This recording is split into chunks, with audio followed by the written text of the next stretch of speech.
풍수란 천지의 에너지 인기를 조절하여 살기 좋은 환경을 만드는 기술을 말합니다. 오랜 역사 속에서 배양된 풍수는 점성술도 주술도 아니며 사람들의 실제 경험에서 비롯된 지혜의 집대성인데요. 생활하면서 늘 기운이 없거나 취직이 잘 안 되거나 돈이 잘 모이지 않거나 일이 잘 풀리지 않을 때는 생활 풍수로 행운을 불러오는 방법을 알아볼 필요가 있습니다. 이러한 생활 풍수에는 생일 풍수도 있는데, 생일 풍수란 자신이 태어난 날짜의 끝자리 수만으로 자신의 성격과 운명을 알아보는 것을 말합니다. 이것은 역학의 수신비에 의한 것으로 옛날 중국에서는 숫자 하나하나에 여러 가지 뜻이 깃들어 있다고 여겨왔다고 하는데요. 예를 들어 절구가 3월 3일, 5월 5일과 같이 홀수가 겹치는 것도 3과 5라는 숫자가 가진 힘을 얻기 위해서였다고 합니다. 역학에서 숫자에 관한 전설은 7천년 전으로 거슬러 올라갑니다. 황하에서 발견된 태고 시대의 용마 등껍질에 적힌 1부터 10까지의 숫자 문장이 그 시초입니다. 그 후 거북이 등에 일정하게 새겨진 숫자 문장도 발견됐는데, 이 거북이 등에 적힌 숫자는 오늘날 우리가 역학의 기본으로 하는 숫자의 배치와 같습니다. 즉, 태고부터 오늘날까지 중국에서는 숫자 철학을 계승해왔던 것이죠. 중국의 부자들은 비즈니스 관계의 사람을 만날 때 생일 풍수를 이용하여 관시를 맺기도 합니다. 재물복이 있는 사람과 사업을 하게 되면 더 큰 성공을 이룰 수 있기 때문입니다. 중국 부자들 사이에서 7천년간 내려온 생일 풍수란 게 무엇이길래 이토록 열광하는 것일까요? 오늘은 태어난 날의 끝자리 수로 성격과 운명을 읽는 생일 풍수를 알아보겠습니다. 양력 생일 기준 1일, 11일, 21일, 31일에 태어난 사람. 만물은 1일부터 시작합니다. 봄에 싹을 키우는 것처럼 착실하게 전진해 나가는 성실한 사람입니다. 동작 면에서는 항상 먼저 나아가 움직이기 때문에 사업을 하게 되면 가장 먼저 성공할 수 있습니다. 이 날짜에 태어난 사람은 재물복이 가장 많습니다. 그러나 천성은 한 마리 늑대와 같고 인간관계에서는 혼자 설치다가 고립되는 경우도 있습니다. 자존심이 센 만큼 고집도 세고 자칫 돈을 모으는데 힘들 수는 있으나 귀인을 통해 인생에서 좋은 기회가 올 수 있습니다. 무엇이든 처음에 첫걸음에 강함으로 계절로는 봄의 시간으로는 오전 중에 전력을 다하면 성공할 수 있습니다. 이것이 성공의 비결입니다. 2일, 12일, 22일에 태어난 사람. 음과 양, 안과 박. 일이 둘로 나누어져 음양이 된 숫자 2. 그러므로 이면성을 가지고 있습니다. 누구나 금방 친해지는 반면 타산적으로 상대를 저울질하기도 하는데, 이러한 성격을 활용하면 정치가도 될 수 있습니다. 1과 0 두 종류의 기호로 작동하는 컴퓨터 관계 일을 하면 좋습니다. 두 갈래 길에서 망설이는 성향이 있지만 고민하지 말고 뛰어난 두뇌를 활용하여 사회에서 큰 일을 하셔야 됩니다. 이 날짜에 태어난 사람은 재물복도 많습니다. 재주도 많고 굉장히 비상하며 돈복도 타고났기 때문에 재산을 현금화하는 능력도 탁월합니다. 야무진 듯 하면서도 물어터진 듯한 게 단점이다 보니 어렵게 돈을 모았다 싶으면 매사 조심하셔야 됩니다. 3일, 13일, 23일에 태어난 사람. 3은 만물의 생기를 주는 숫자입니다. 밝음과 발전의 숫자, 좋은 머리와 성격, 수려한 외모 등 삼위일체의 덕을 겸비한 사람입니다. 당연히 인기가 있어서 평생 먹는 것에 구애받지 않고 살 수 있습니다.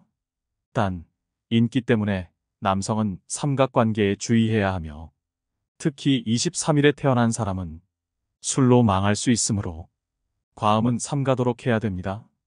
여름을 좋아하는 성격이므로 휴가를 남쪽 섬에서 보내는 것도 좋습니다. 금전운은 채우기 힘든 돈그릇을 타고났습니다. 돈을 모으고 재물복이 있게 하려면 욕심을 부리지 말아야 됩니다.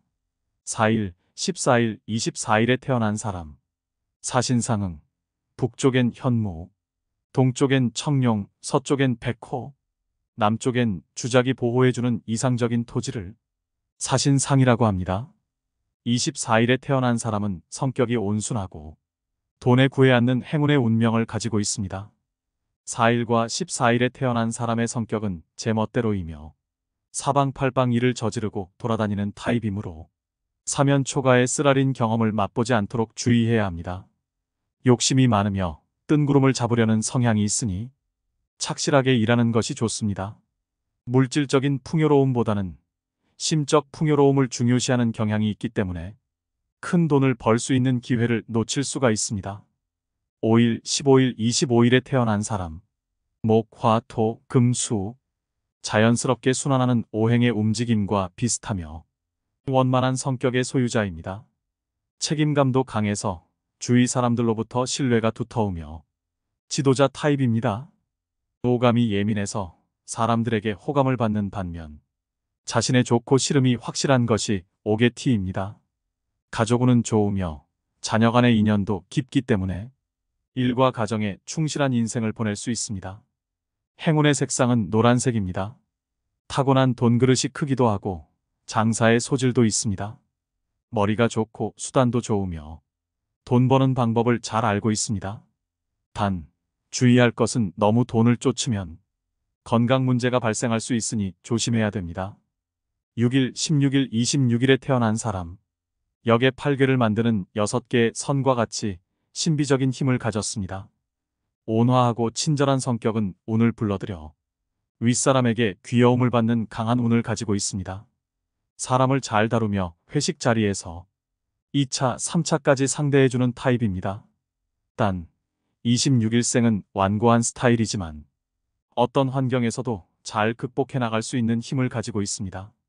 가난한 집안에서 태어났다 하더라도 기본적으로 돈복을 가지고 태어났기 때문에 어려운 일이 닥쳐도 헤쳐나갈 수 있으면 누군가는 내 돈복을 채워주는 때가 옵니다.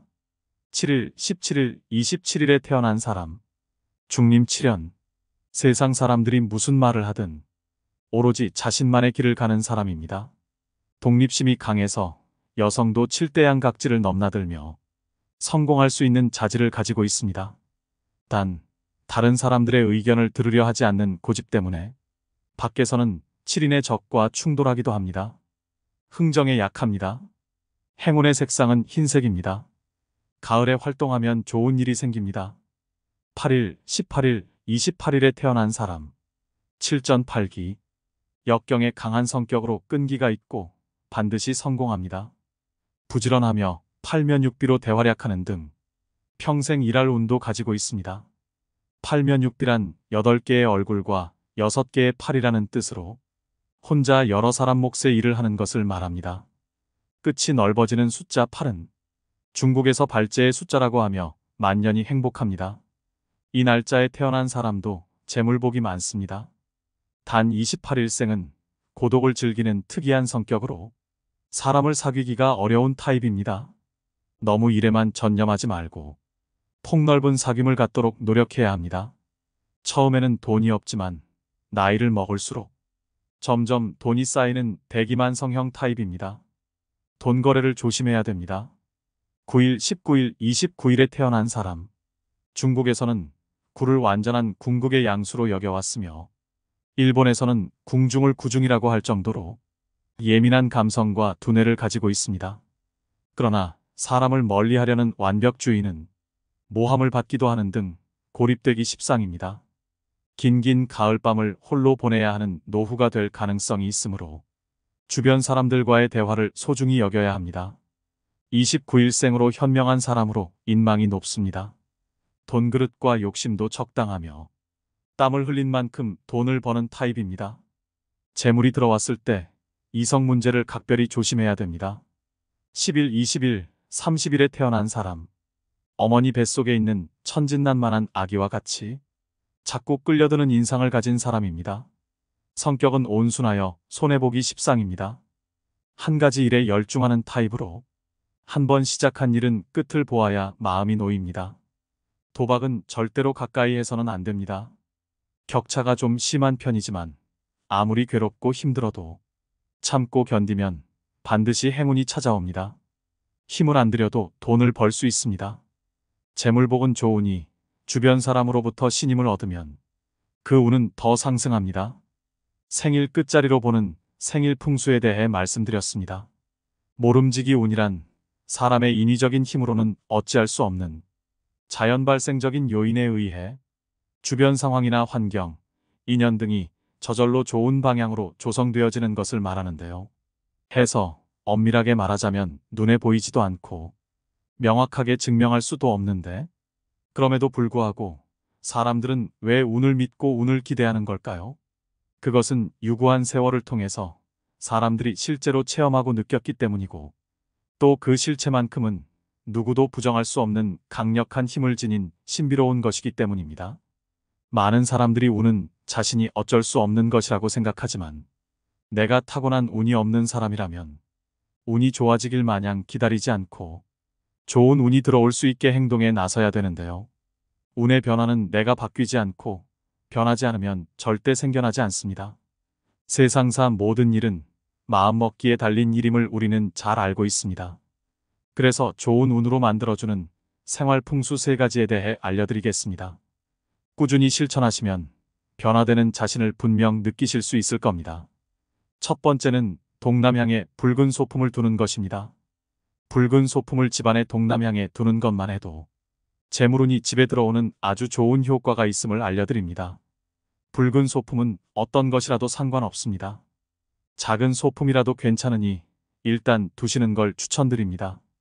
공간이 부족하다면 붉은 꽃이 그려진 그림이나 액자를 걸어두거나 붉은 태양이 타오르는 사진이나 그림을 걸어두셔도 아주 좋습니다.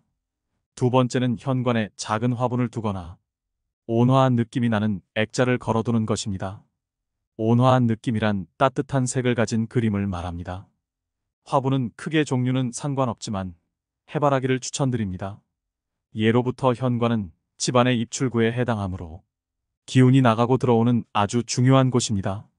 만약에 현관이 지나치게 지저분하거나 협소하다면 이는 좋은 기운이 들어오는 것을 막게 됩니다.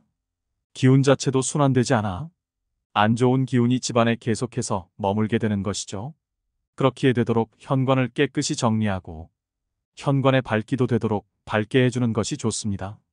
조명만 밝게 해줘도 현관의 분위기를 크게 바꿔줄 수 있습니다. 마지막 3번째입니다. 거울을 활용하면 막힌 기운을 뚫을 수 있습니다. 그리고 그 막힌 기운을 뚫게 되면 재물운이 그 공간 사이로 서서히 들어오게 됩니다. 거울 같은 경우 동서양을 막론하고 풍수적으로 좋게 만드는 만병통치약이라 보시면 됩니다. 거울을 둠으로써 집을 더욱 크게 보이게 하는 효과도 있죠. 집안에 큰 거울이 없다면 이참에 거울을 두시는 것을 적극 추천드립니다. 오늘도 인생의 미학과 함께 해주셔서 감사드립니다. 여러분의 지혜로운 인생을 언제나 응원합니다.